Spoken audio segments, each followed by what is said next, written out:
નમસ્તે વાચક મિત્રો, બાલમૂર્તિમાં આજે આપણે બાલમૂર્તિ ઓનલાઈનના પ્રારંભના પગરન માંડનાર અતુલભાઈ શ્રોફની શ્રદ્ધાંજલિ વિશે સાંભળીશું. વાચન સ્વર ચંદ્રકાંત શર્મા. સ્વર્ગીય શ્રી અતુલ ગોવિંદજી શ્રોફ. અતુલભાઈ એટલે અતુલભાઈ, અતુલનીય વ્યક્તિત્વ. અતુલભાઈ અને શ્રુતિબેનનો નૂતન બાલ શિક્ષણ સંઘ વડોદરા સાથેનો નાતો 5 દાયકા પહેલાથી શરૂ થયેલો.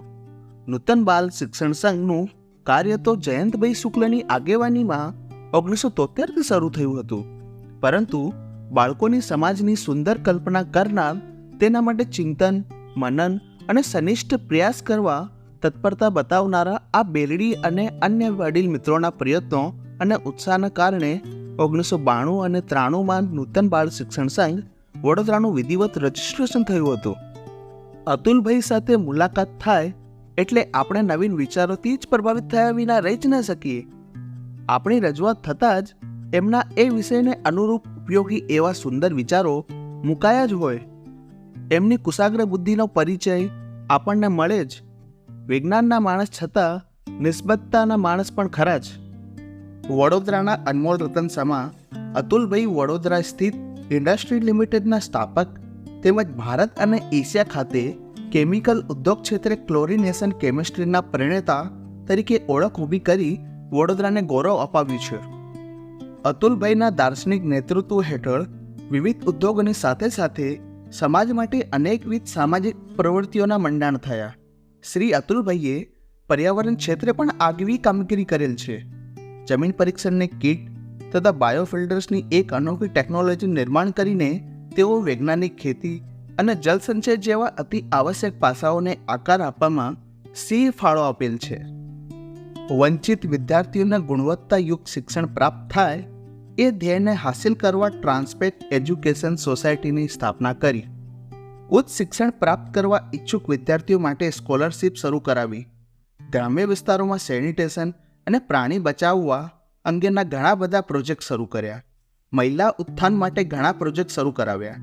મહિલાઓ વિવિધ કૌશલ્યો સારી રીતે મેળવી શકે એ હેતુથી સ્કિલ ડેવલપમેન્ટના પ્રોજેક્ટ શરૂ કર્યા હતા.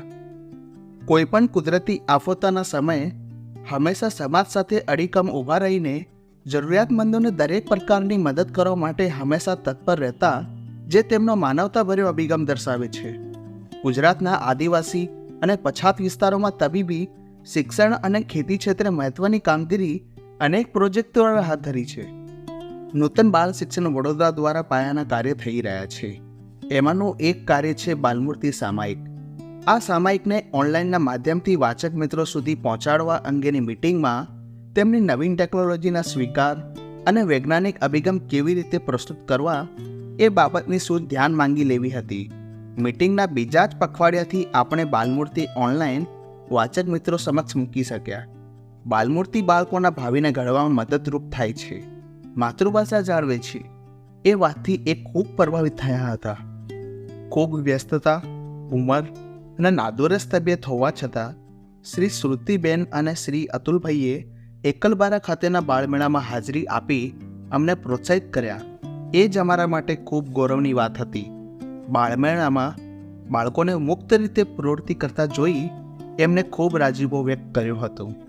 એમને વિશેષ રૂપથી અમને જણાવ્યું કે આ બાળમેળામાં બાળકની સ્વતંત્રતા અંગેના ગીજુભાઈના વિચારોને આપ સર્વેએ મૂર્ત કરી બતાવ્યા છે. એ જોઈ આનંદ થાય છે. એમના વિદાયના 15-20 દિવસ પહેલાં એમની દીકરીના પુસ્તક વિમોચનના કાર્યક્રમમાં મળવાનું થયું હતું, ત્યારે બીજી એક એમની દ્રષ્ટિનો અનુભવ પણ મળ્યો હતો. વાર્તા અંગેના ઘણા બધા સારા પ્રોજેક્ટ આપણે ઘણી બધી સંસ્થાઓને સાથે લઈને કરીએ છીએ. નવું કરીએ, પણ જે કરી રહ્યા છીએ એમને જ સારો સપોર્ટ આપીએ. સામાજિક કાર્યો કરવામાં શ્રી અતુલભાઈ તથા શ્રી શ્રુતિબેન એકબીજાના હંમેશા પૂરક બની એકતા અને જોડાયેલા રહીને નિરંતર પ્રવૃત્તિશીલ રહેતા યુગલ આપણા સોના પ્રેરણાસ્પદ બની રહે છે.